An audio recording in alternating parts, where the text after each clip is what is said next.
Jana bana tumetoka mahakamani bana.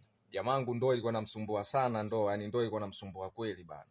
Ikafika mahali mpaka ugomvi ukawa mzito, jabu watu wakasuluhisha, watumishi wa Mungu wakasuluhisha, ikashindikana bana.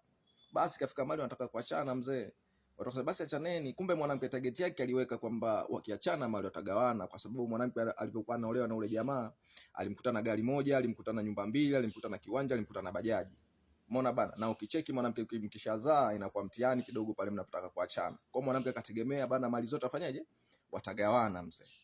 Kweli kusuluhisha pale mzee hakimu akasuluhisha ikashindikana. Mwanamke akasema bana mimi tugawane mali. Mwanamke akana kazania sana kwenye kugawana mali.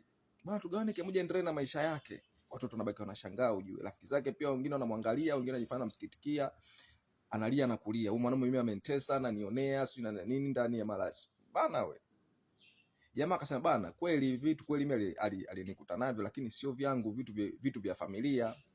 Jamaa kutoa nyaraka pale mzee kweli zinasoma familia. Mwanamke macho akamtoka mzee. Kila kitu. Kwa kitu ambacho walichobahatika kununua pamoja na ule mwanamke ni vyombo vya ndani tu. Mwanamke akaanza kulia hapo hapo. Baada ya kukuta nyaraka zote, gari linasoma familia, duka linasoma la familia, kiwanja vinasoma familia, kila kitu kinasoma familia. Msema mwanamke akaanza kulia pale. Kulia wenzake wengine wanamcheka, wengine ndio wanampepelea.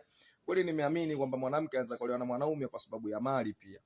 Kwa mwanaume kuwa makini sasa unapotaka mwanamke, unapokuwa na mali, hizo mali mtakuja kugawana na mtu ambaye hamjatafuta wote. Kwa saizi wanawake wapo kwenye target na ndio maana wanang'ania sana wanaume mwenyewe, hawataki mwanaume ambaye ana hela.